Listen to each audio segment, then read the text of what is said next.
E a gente recebe hoje aqui no programa Outra Manhã a doutora em Ciência Política, professora do Departamento de Ciência Política da Universidade Federal do Rio de Janeiro, Maíra Goulart. Seja muito bem-vinda, Maíra. Oi, gente, é um prazer estar aqui conversando com vocês. Prazer é nosso em recebê-la. E, Maíra, a gente tem muito assunto aqui, inclusive estávamos conversando antes do início da entrevista a respeito dos temas, das questões que cercam a política brasileira e a política mundial, principalmente esse espectro da extrema-direita, que continua sendo aí, em parte, um mistério, em outra a gente já começa a ver também o mistério sendo desvendado. E, Maíra, eu queria começar perguntando para você a respeito do ato bolsonarista que foi realizado no domingo. Você, inclusive, escreveu um artigo a respeito e muita gente encarou como um fracasso, né? Mas você tem uma visão diferente, quer dizer, o ato em si ou digamos, a presença física ali das pessoas, que foi um público menor do que os anteriores, não seria o único e talvez nem o mais importante fator a se considerar na realização desse evento. Então, eu queria que você abordasse isso, né? Analisasse o que foi esse evento e o que ele significa para o bolsonarismo, Maíra. Bem, gente, eu acho que nós, né, do campo progressista, a gente tem uma certa idealização da coisa do povo da rua. De que tem que ter o povo na rua isso, o povo na rua aquilo. Quando, na verdade, me parece que a principal fronteira de disputa, onde é que as coisas estão sendo efetivamente disputadas, ou seja, onde as opiniões estão sendo formadas, é nas redes. Aí você vai perguntar assim, mas então por que o Bolsonaro quer sempre ocupar as ruas? Para produzir cortes para as redes. Aquilo ali é um epifenômeno que está sendo transmitido simultaneamente em vários canais da extrema-direita, a partir de cortes determinados, música determinada, e que vai produzir essa sensação de que lá estava lotado, que foi um sucesso, que o Bolsonaro falou belamente aos gritos de mito, mito, mito. Então, tentar colocar que foi um fracasso só vai gerar mais dissonância cognitiva. A nossa bolha progressista falando que foi um fracasso, e no campo bolsonarista, eles achando que foi o maior sucesso da história. Então, e da mesma forma, a gente fica muito essa coisa, não, o que a gente tem que fazer no campo progressista? Botar o povo na rua. Quando eu continuo achando que o que a gente tem que fazer é aprender a usar melhor os processos de formação de opinião virtuais. Até porque, né, a gente sabe que houve, inclusive, eventos aí bastante numerosos, né, não recentemente, mas que tiveram muito público do campo progressista, que depois acabaram sendo ressignificados na chamada narrativa, né, essa palavra muito desgastada, mas a gente tem que usar de vez em quando, na narrativa imposta pela extrema-direita. Então, quer dizer, às vezes você consegue fazer um evento, um ato público importante, significativo, com muita gente, mas, hoje em dia, se você não consegue controlar aquilo que sai dele nas redes sociais, acaba se tornando uma derrota depois. Ou se não sai nas redes sociais, né? As manifestações que foram feitas quando o Lula estava preso, ou os atos públicos envolvendo intelectuais e tal, não tinham pouca repercussão, né?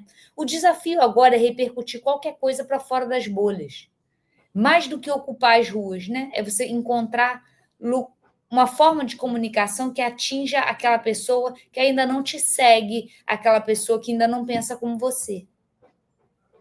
E não à toa, né, que inclusive alguns líderes do bolsonarismo fizeram ali uma análise, dizendo, olha, não sei quantas pessoas se reuniu aqui, né, dando aquele perdido, mas eu sei que nas transmissões tivemos tantos milhões aqui com fulano, né, com a transmissão pelo Instagram, pelo YouTube, quer dizer, a conta deles era exatamente essa, né, não era à toa. Tem que parar de ser analógico. Exatamente, eles querem saber quantas pessoas estão na transmissão. Aquilo ali é só um palco, o que importa é a audiência. A audiência não é quem está lá. A audiência é quem está fora. Até porque quem está lá é um perfil muito mais elitizado, que se a gente for pensar em termos eleitorais, é menos denso. Quem está assistindo em casa pode ter um perfil mais popular, mais denso eleitoralmente. A gente tem que parar de ter essa fetichização da rua. A fronteira da batalha é digital. Isso não significa que no evento que ocorreu não tenha havido coisas a serem analisadas. A principal dela é essa disputa de quantas pessoas tinham presente, e aí me parece menos interessante falar sobre a performance dos organizadores do que da Polícia Militar do Rio de Janeiro, que fez um papel ridículo de declarar que foram 400 mil presentes. Uma polícia militar que há anos não diz quantas pessoas tem no Réveillon, no show da Madonna, nos grandes eventos no Rio de Janeiro, a gente não sabe quantas pessoas tem. Mas para essa manifestação, eles fazem esse papel ridículo, gente. Isso é mais do que ridículo, é um pouco assustador se a gente pensar que a Polícia Militar é um corpo armado e que se coloca de maneira inequívoca a serviço de um projeto político, que é caracterizado por um não apego aos direitos civis. Você tem um corpo armado nitidamente comprometido com um projeto político que tem pouco apego aos direitos civis, é uma combinação, no mínimo, perigosa. Não, e uma polícia que, na verdade, para prender ou para, por exemplo, realizar um inquérito que depois pode se tornar uma denúncia contra o cidadão no Ministério Público, lida com dados. E se ela lida com dados dessa forma, mentindo na frente de todo mundo, como é que fica a confiabilidade do cidadão que já tem todos os motivos para desconfiar da polícia militar quando sai um dado desse, Maíra? Exatamente por isso que essa foi assim, o que eu acho que a gente tem que pensar dessa manifestação?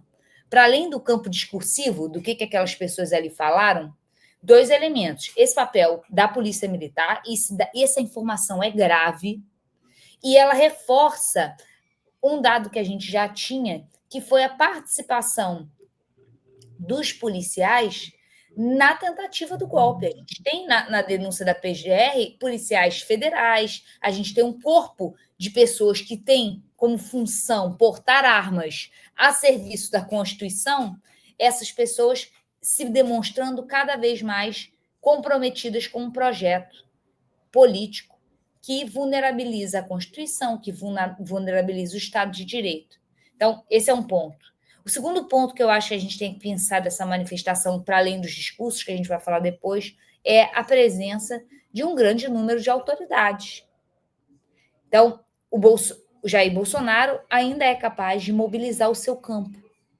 Ele ainda não é página virada. Ele conseguiu trazer inúmeros deputados federais, ele conseguiu trazer 4 governadores, sendo 2 dos maiores estados do Brasil. Ele conseguiu trazer o seu possível sucessor, né? E se ele for mesmo decretado inelegível, ele mostra que o seu possível sucessor lhe é servil, lhe é fiel. Ele mostra que o presidente do partido, de um dos maiores partidos do Brasil, também lhe é fiel. Ele mostra a coesão do campo e bloqueia essas narrativas de que a direita está fragmentada, que isso vai ser um perigo para a direita, que eu acho isso assim de uma estupidez absurda. A pujança de candidaturas possíveis da direita só mostra sua força. Não mostra nenhum tipo de fragilidade. E mais do que isso, mas se eles ficarem se atacando, mostra que eles não estão nem perto dessa questão de se atacar, que eles têm unidade e que conseguem estar presentes no ato que foi uma demonstração de fidelidade. É interessante também quando a gente analisa os dados daquela pesquisa do monitor do debate político que foi feita ali entre os manifestantes, aparece o Tarcísio de Freitas liderando com muita folga, seguido pela Michelle Bolsonaro. E as lideranças que não estavam presentes ali, que representam também esse campo da direita, extrema-direita, como o Romeu Zema e Ronaldo Caiado, apareceram com números ali próximos a 2% e 1%. Quer dizer, isso já põe, quando você fala desse bloqueio, bloqueia também essas possíveis defecções desse campo, né? Tanto o Zema quanto o Caiado ou Ratinho Júnior, figuras que aspiram, pelo menos do ponto de vista discursivo, né, tentar ser candidato a presidente da República, ficam muito enfraquecidas quando tem esse tipo de estatística mostrando que não existe como entrar nesse campo bolsonarista sem, pelo menos, a bênção de Bolsonaro.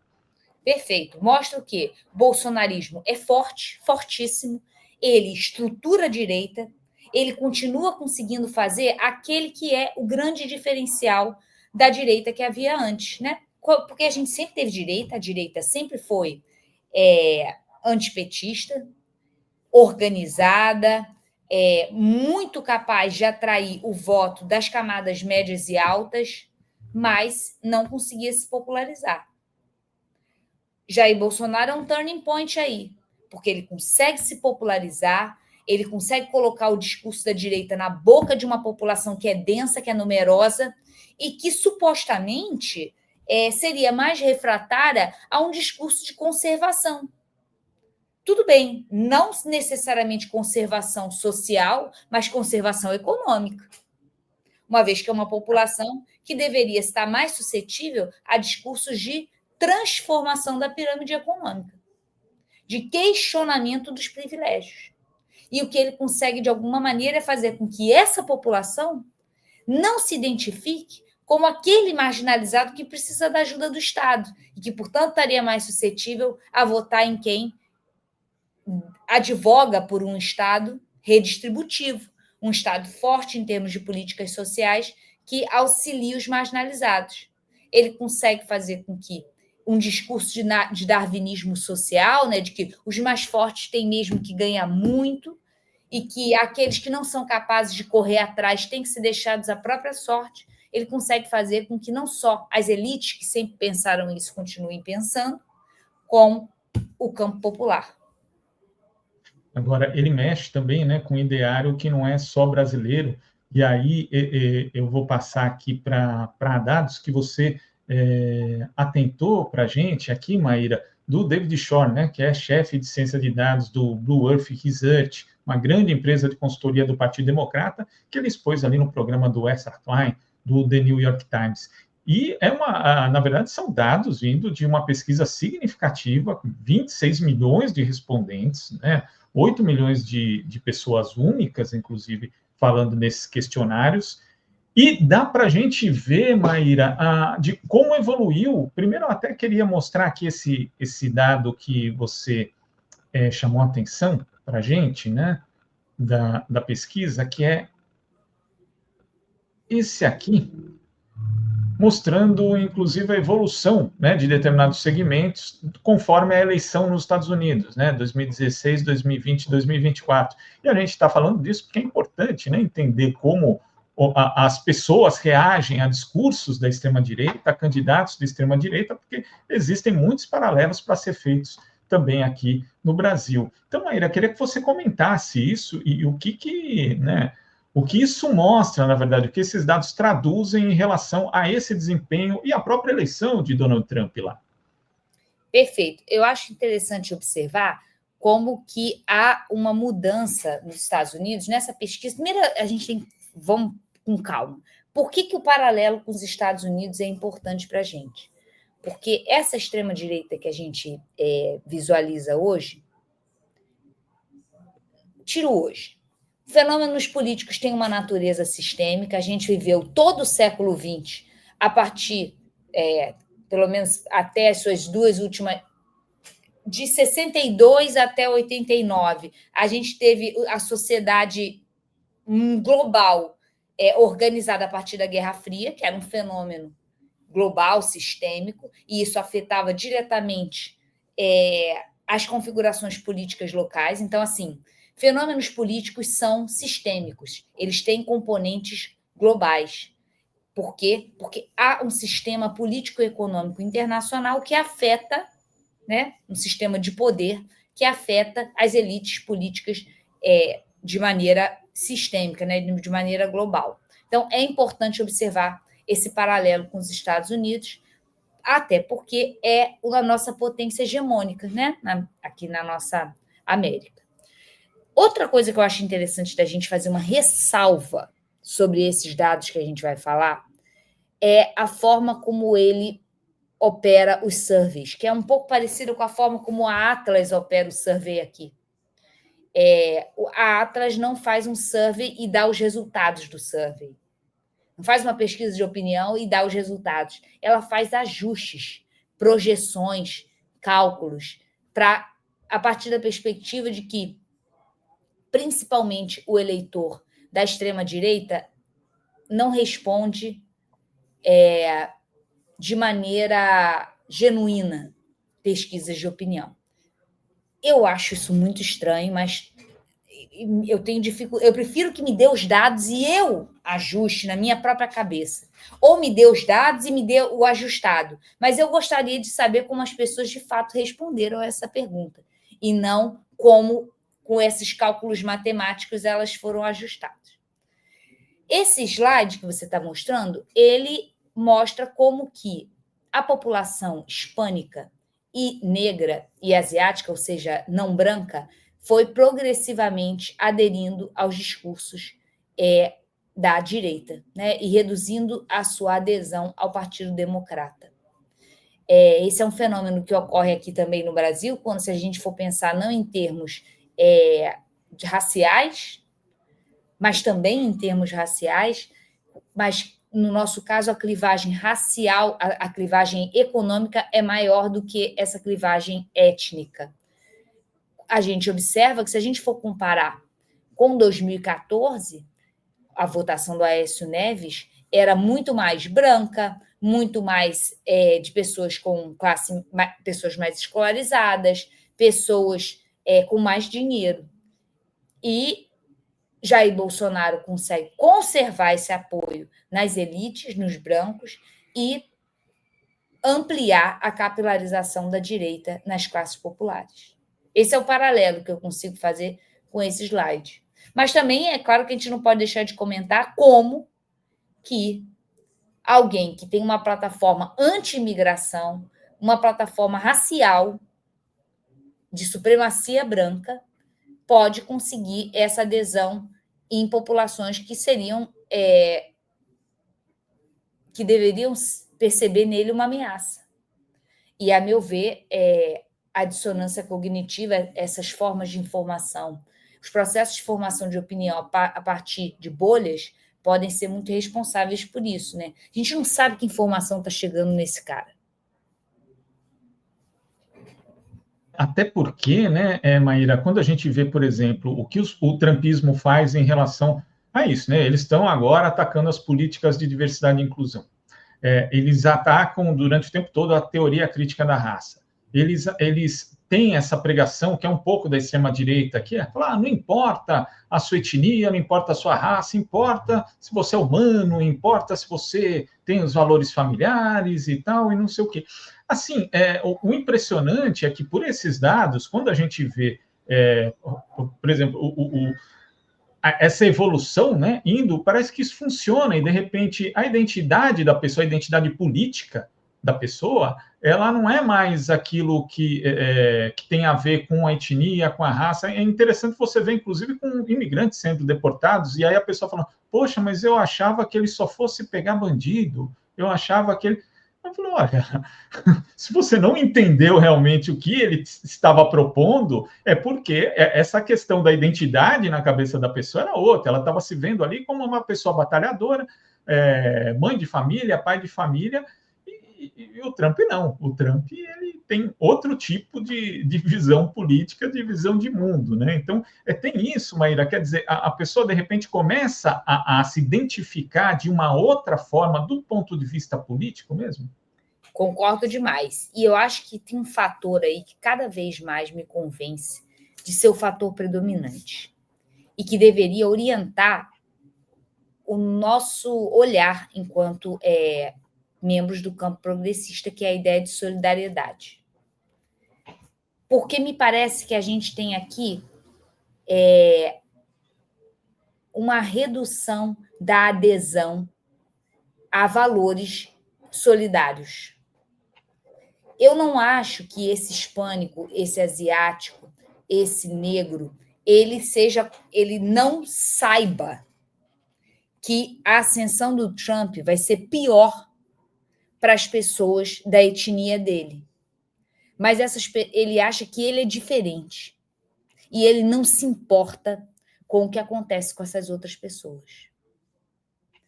Eu acho que isso tinha que nortear os discursos do campo progressista aqui.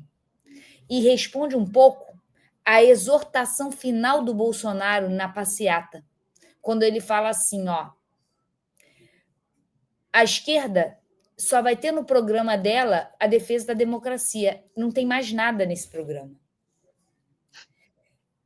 E, de fato, a defesa da democracia, como a gente vai ver nos outros slides, a defesa da população racializada, da população LGBTQIA+, questões dessa natureza, elas parecem etéreas e têm menos apego popular do que questões econômicas.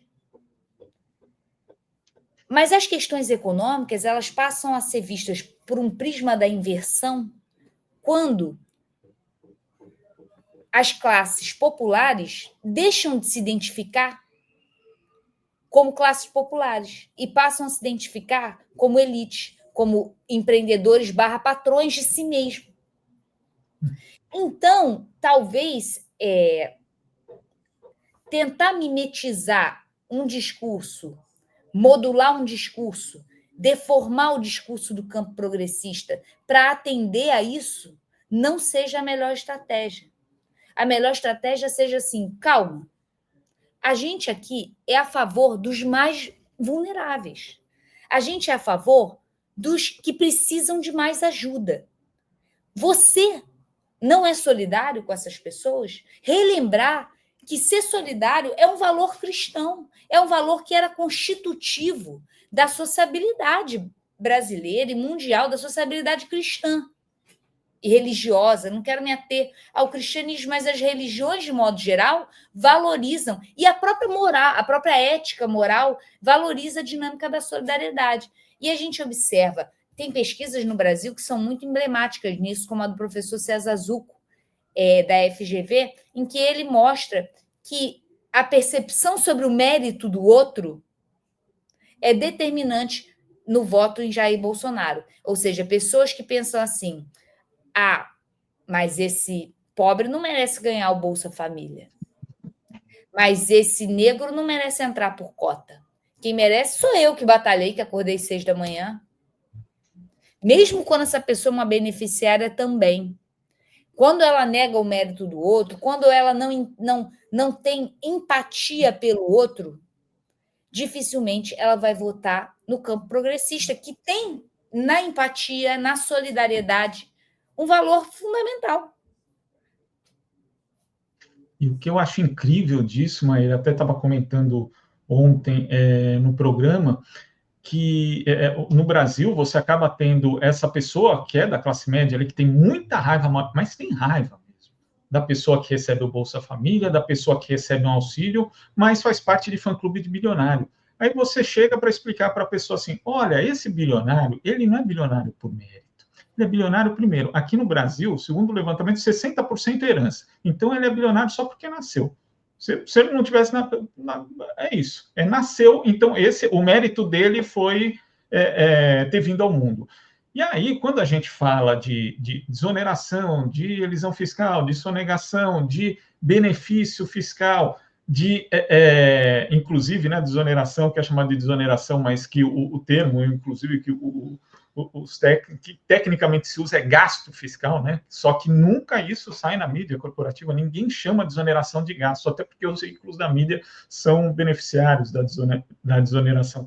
Então, esses caras não estão ganhando, quem está pegando é o pobre que está recebendo Bolsa Família. É incrível como se faz essa inversão com tanta facilidade, Maíra. Esse ponto é muito importante. Por quê? Porque se identificar com o bilionário, sendo você uma pessoa pobre, é muito mais prazeroso. Por quê? Sim. Porque se você se identificar com outro pobre e com os pobres de maneira geral, a saída é uma saída difícil, improvável e que demanda muito tempo. Mudança nas estruturas sociais, canais de mobilidade social, educação, mudança na pirâmide tributária, depende muito de fatores políticos que você não controla e demanda tempo. Você se identificar com um milionário e com a ideia de mérito é você acreditar que pode acontecer uma magia no seu caso, que por causa do seu esforço você consiga romper com aquela estrutura de miséria, de pobreza, com essa estrutura social. Então, a gente do campo progressista está falando assim, não, é estrutura. A direita está falando assim, não, é agência. A agência é muito mais fácil que estrutura. Sim.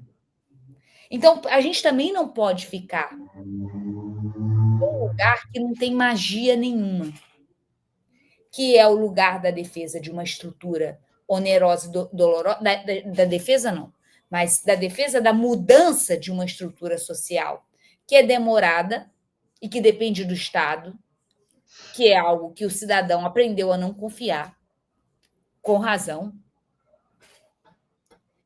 e diz para ele o seguinte: olha só, não adianta você se matar de trabalhar, não, cara. Tá sendo idiota. Você está achando que porque você vai trabalhar muito, você vai ser igual a ele, que nasceu rico? Não vai ser. E não vai ser mesmo. Mas isso é um lugar em que não tem sonho. Outro lugar que é uma armadilha para a esquerda, que esses slides que eu te mandei mostram muito, e que a própria fala do Bolsonaro também, essa exortação final, ressalta, é que defender as instituições, defender a democracia, defender o sistema, não tem sex appeal nenhum. Coloca a gente, tira a gente do lugar da radicalidade, do lugar desse lugar que tem sex appeal, que é defender a mudança total, defender o sistema, que é o que a gente faz. A gente defende o quê? O Supremo Tribunal Federal, a gente defende o Judiciário. São pessoas milionárias que ganham auxílio para tudo, que deliberam das suas casas milionárias sobre os assuntos das classes populares, que sempre tiveram posturas refratárias às classes populares, mas que são um resquício de civilidade. Eles são a última fronteira da civilidade, no caso de uma ameaça civilizatória como a extrema-direita. Eu não sei, a gente, por um lado, tem que defender essa institucionalidade, porque é ela que defende, é ela que consegue ter um mínimo de obstáculo à ameaça da extrema-direita, mas também não é um lugar que, para aquela pessoa que não tem direito nenhum, que é favelada, que toma dura de policial, esse sistema não diz a mesma coisa para ela do que diz para mim. É como se o campo progressista fizesse isso mais por obrigação, né? Porque é isso, né? A última fronteira, como você falou, Maíra, o último limiar ali que nos separa da barbárie total e é o único freio, inclusive, né? A gente vê a Donald Trump já empreendendo uma ofensiva contra juízes, porque na prática é o último freio. Quando você faz um exercício de coação geral, né, do sistema político, nos Estados Unidos os democratas estão amuados, né, estão perdidos, eles não sabem para onde ir e não conseguem, por isso, articular sequer uma reação contra Donald Trump. Então, a última fronteira também lá virou o judiciário, como virou aqui, né? Não era à toa que o Bolsonaro chegou a falar que não respeitaria mais decisões do Alexandre de Moraes quando era presidente. Quer dizer, e nos países da Europa também a gente percebe isso, né? Em alguns países, quem não conseguiu ali, quem viu no judiciário inimigo, conseguiu controlar, como Viktor Orbán fez na Hungria, fez as suas reformas, conseguiu botar o judiciário embaixo do braço. Mas o judiciário é um poder que sempre criticamos, né, na prática, né? Mas a crítica também difere do nível de ataque que eles fazem, Maíra. Perfeito. Me lembra, sabe o que, gente? Agora eu vou ser muito professoral. Me lembra o período da reação à Revolução Francesa. O que autores como Tocqueville, como o Benjamin Constant, mesmo outros, Guizot, o Montesquieu já fizera isso também, eles estavam alertando, eles estavam dizendo o seguinte: olha só, vocês acabaram com a sociedade de classes, que era medieval, os nobres, mas foram os nobres, são as elites que conseguem fazer fronteira para o ocupante do poder. A nobreza é que moderava o rei. Nunca foi a classe popular. Quando a Revolução Francesa acaba com a sociedade de classes, né? Aí tem o terceiro estado, que é a classe popular e o ocupante do poder, essa relação ela é muito mais assimétrica e, portanto, muito mais deixa essa sociedade muito mais desguarnecida do que quando você tem esses poderes intermediários, essas elites, com poder, porque são poderes intermediários, mas elas têm poder, e elas conseguem fazer frente de maneira mais eficaz aos ocupantes do poder. É exatamente o que a gente vê aqui no Brasil. A gente vê que a reação eficaz está sendo feita por parte desses poderosos do judiciário, que são uma casta, a mesma casta que interrompeu o projeto popular da presidente Dilma, mas que, por se perceberem como alvos desse projeto político que eles ajudaram a construir, mudaram de lado. Agora, Maíra, falando da questão da concretude, né, da vida material das pessoas, você falou aqui do slide, né, dos pontos aqui relacionados aos Estados Unidos, e tem esse slide aqui, né, que fala a respeito justamente daquilo que os eleitores falavam ser a sua preocupação em relação ao que estava sendo discutido nas eleições. Queria que você comentasse isso, porque tem ali uma diferença bastante grande entre esses temas que são abordados. Esse slide é apavorante, não tem outro adjetivo para usar. Porque se a gente compara desigualdade de renda com custo de vida, inflação, 85% acham que o custo de vida e a inflação é mais importante do que a desigualdade de renda. Que eu poderia chamar atenção para o direito de voto, que 84% acham menos importante do que o custo de vida e da inflação. Mas a desigualdade econômica, para mim, ela ainda é mais grave. Por quê? Porque essa pessoa ela não percebe que aquele que é porque ele está num lugar inferior da pirâmide econômica, que esse custo de vida e essa inflação o afetam de maneira determinante. Porque o custo de vida não é a mesma coisa, porque as classes populares é que consomem boa parte, quase a totalidade da sua renda, né? As elites não, elas poupam. Então, esse aumento do custo de vida tem outra relação com as elites. E esse percentual mostra como que o nosso discurso do campo progressista tem que mudar muito. Mas é bom por um lado. Por quê? Que eu tenho falado isso muito para os meus alunos e tal, e até uma reação ao Tarcísio na manifestação, né? O Tarcísio, ele trouxe o tema econômico o tempo inteiro.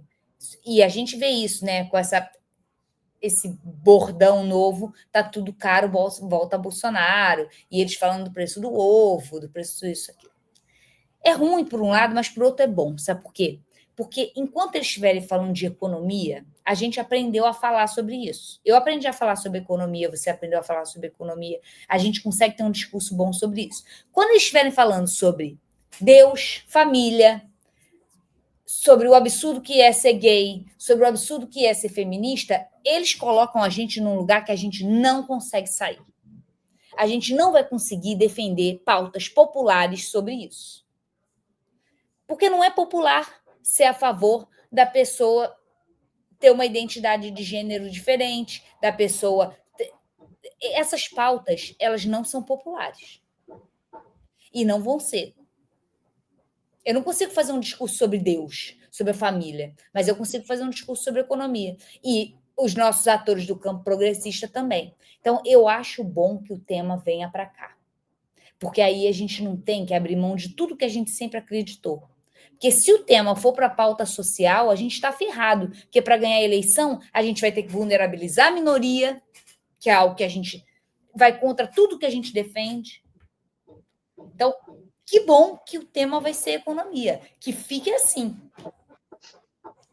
Agora, tem também um outro dado aqui, Maíra, inclusive, que é bastante assustador nesse sentido, que vai naquilo que você estava falando, né, de como a defesa da democracia não tem sex appeal nenhum, que é esse dado desse slide, né? É algo que a gente olha e pensa, essa aí é a pátria da democracia? A gente não pode ter como pauta, é o que o Bolsonaro falou, se o programa do governo for a preservação das instituições, olha isso, 18% diz que isso é importante. Só. Isso aqui é uma minoria, gente. Isso aqui elege só deputado, nem senador elege.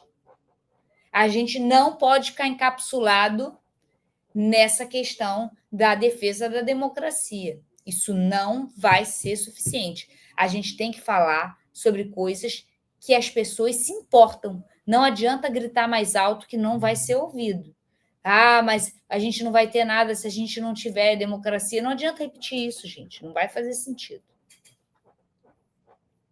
Não tem um apelo eleitoral, né? Não tem um apelo para as pessoas que os defensores da democracia acham que tem, até porque, né, uma democracia do ponto de vista formal, na prática, muito limitada e que chega a muita pouca gente. Agora, Maíra, tem um outro dado também que é interessante dessa pesquisa, mas que mostra, eu acho, como a extrema-direita consegue construir não só a própria personagem, a própria persona dos seus candidatos, mas também consegue construir a persona do outro, né?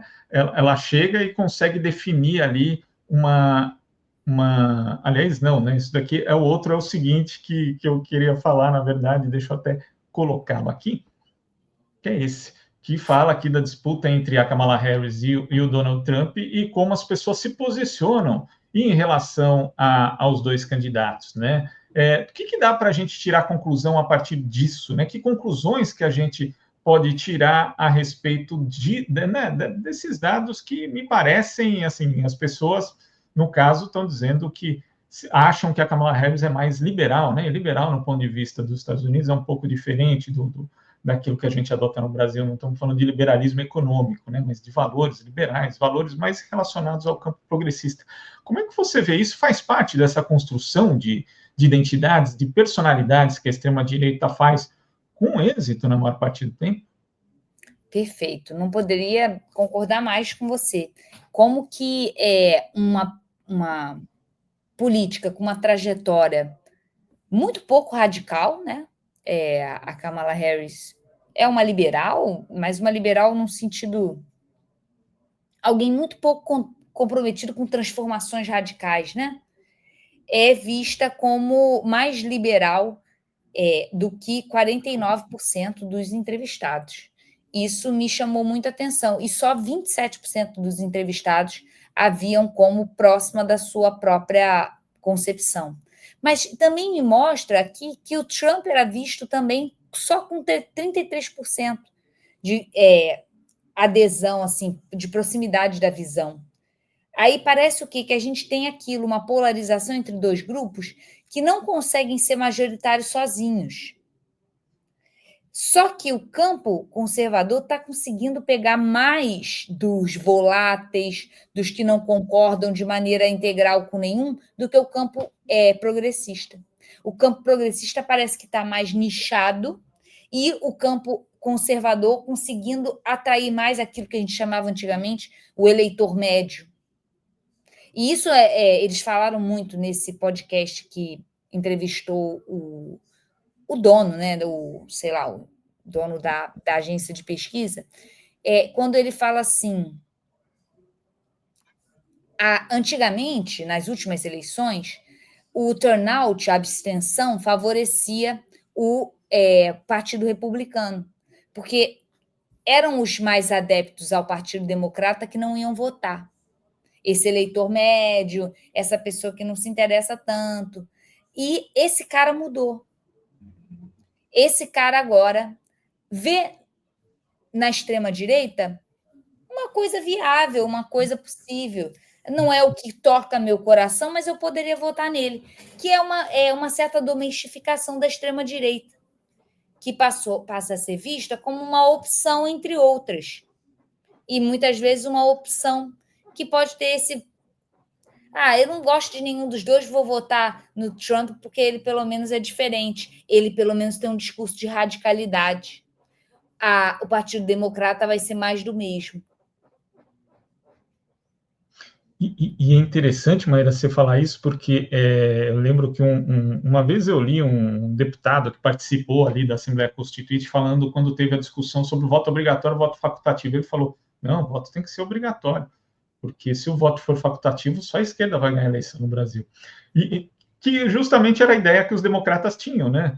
Inclusive, em 2020, quando teve o comparecimento recorde, recorde até então, falaram, olha, o Biden ganhou porque teve muito comparecimento. Agora, as eleições de 2024 mostraram que não era bem assim, porque teve um comparecimento muito elevado, só que o Trump acabou levando. De certa forma, isso mostra, Maíra, que também essa extrema-direita consegue fazer um trabalho de politização, e a gente não vai entrar no mérito do que é essa politização, se é uma politização boa ou ruim, mas ela consegue fazer chegar o tema política para pessoas que antes não discutiam política. Há uma politização. Isso pode vir a ser algo salutar, né? Uma politização de camadas que antes não eram politizadas. Mas também reflete como que, talvez no Brasil e nos Estados Unidos, a gente tem uma diferença. Porque se aqui no Brasil, se nos Estados Unidos eles mostram, né, que a esquerda tem hegemonia no voto de quem estudou mais, no Brasil a gente não tem essa certeza. No Brasil, a gente já teve um voto da esquerda que era um voto de classe média alta. Agora, o voto determinante na esquerda é o voto do pobre. É o voto daquele que se percebe marginalizado, aquele que se percebe dependente de políticas sociais e, portanto, vota em quem tem essa preocupação em garantir políticas sociais voltadas para os marginalizados. Talvez essa seja uma diferença em relação ao que a gente observa nos Estados Unidos, mas eu não tenho certeza sobre isso porque não tinha nessa pesquisa que a gente avaliou, não tinha muito estratificação econômica do voto. Então a gente fica sem saber. E é interessante também porque, às vezes, o nível de escolaridade não significa necessariamente que a pessoa seja politizada, né? Eu já vi gente com PhD falando cada absurdo a respeito de política, reproduzindo fake news e não sabendo, na verdade, preceitos básicos. E aqui eu não estou dizendo, a pessoa falou diferente, pensa diferente de você, você está avacalhando. Não, é gente que não sabe mesmo princípios básicos daquilo que se fala da política, né? Então, quer dizer, ainda existe isso. Agora, Maíra, quando você fala desse eleitor, né, que está sendo capturado pela extrema-direita, que é um eleitor, o trabalhador, né, que a gente viu ali, inclusive quando pega as populações hispânicas, negras, asiáticas ali, ele acabou mudando, né, e aqui no Brasil a gente viu isso também, como você ressaltou, o bolsonarismo conseguiu conquistar classes populares, parte desses segmentos. Eu vi um artigo de um cientista político da Universidade de Bafa, Juan Pablo Ferreira, falando aqui do nosso vizinho da Argentina, né? E segundo ele tem a ideia de que há um novo sujeito político surgindo no mundo todo, marcado pela precariedade nas formas de trabalho, né? É uma socialização que na prática ocorre no mundo digital, que é dominado por influenciadores. Isso, inclusive, entraria na conta de que o Milei teve o escândalo da criptomoeda. Muita gente ficou horrorizada. Mas o índice de aprovação dele oscilou mais por conta de outros fatores, dos fatores econômicos concretos da Argentina, do que disso exatamente, porque boa parte, inclusive, do eleitorado dele via, olha, criptomoeda é um negócio, não, o cara quer ganhar dinheiro, ok, eu também já investi, E aí a gente tem figuras aqui no Brasil como o Pablo Marçal, que vendem esse tipo de ideia do enriquecimento rápido, né? Então, a gente está vendo a formação desse novo sujeito político e a esquerda está tendo muita dificuldade para lidar com ele, Maíra, porque, como você ressaltou, assim, a gente não consegue achar como se comunicar, e quando tenta comunicar é na gramática da extrema-direita, ou seja, é jogando no campo adversário? Então, eu queria muito que você me mandasse esse texto, porque eu tenho muito me debruçado sobre essas tentativas de ver nas mudanças no mundo do trabalho e nessa gramática neoliberal, não só algo que reforça a hegemonia vigente, mas reentranças, porosidades, nas quais a gente pode construir algo novo. É mais ou menos o que o Varoufakis faz quando ele fala do tecnofeudalismo, quando ele está falando de tecnologia. Olha, está todo mundo vendo nessa mudança na tecnologia algo que vai acabar para sempre com o campo progressista, mas pode ser que ali tenha reentranças, porosidades em que possa surgir algo novo. Eu acho que a gente tem que pensar um pouco nesse empreendedor de si mesmo, sem ser sempre numa chave do lamento, de uma CLT que só era boa para quem é de classe média, quem é branco, quem tem relações de trabalho que são muito mais confortáveis. Se você é de classe popular e uma mulher preta, o seu patrão não é a mesma coisa do que ser um patrão para mim. É diferente. E é hipócrita da minha parte virar para essa mulher e falar assim, não, o que você tem que querer é ter um patrão, você tem que querer CLT. Ou dizer para a pessoa que aposta nas bets, pô, porque você devia estar pagando uma faculdade, sendo que ela vai pagar uma faculdade para ganhar R$300 a mais, R$800 a mais, e de um a mais que não vai permitir que ela viaje, que ela curta, que ela faça, que ela aconteça. É dizer o seguinte, olha, enquanto eu curto, eu faço, eu aconteço, você fique feliz aí de ganhar R$800 a mais e poder continuar na sua vida como ela é. A gente tira a magia. Infelizmente, a extrema-direita está conseguindo manipular melhor a linguagem da magia, do sonho, da radicalidade do que nós. A esquerda perdeu esse contato com a lógica do encantamento, né? Como diria o Paulo Freire. Com essa ideia de que a gente vai operar uma transformação que vai mudar a sua vida. Mas eu entendo, isso aí não é assim, agora a gente tem que mudar. Não, porque ao mesmo tempo a gente precisa defender esse mínimo de institucionalidade, porque sem ela, a incerteza acerca a segurança jurídica, a incerteza em relação à violência policial, à violência do Estado, ela pode ser muito determinante, inclusive para as classes populares, que vão ser as principais afetadas caso a extrema-direita venha ao poder. Não vamos ser nós. Vai continuar sendo o povo preto favelado que vai ser ceifado da existência.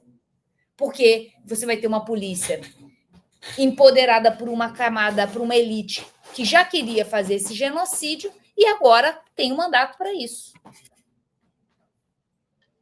Maíra, eu queria agradecer demais aqui a sua participação no Outra Manhã. A gente já está chegando ao fim. Tinha muito mais tema para discutir, na verdade, né? Mas aí já fica o convite para você voltar, porque você sempre colabora conosco, inclusive, e brigadão mesmo por compartilhar esse teu conhecimento com a gente, porque é muito bom e é muito importante esse debate, porque ainda temos muita dificuldade, não só para compreender a extrema-direita, mas para tentar articular possíveis alternativas a ela, né, e alternativas que possam comunicar diretamente à população.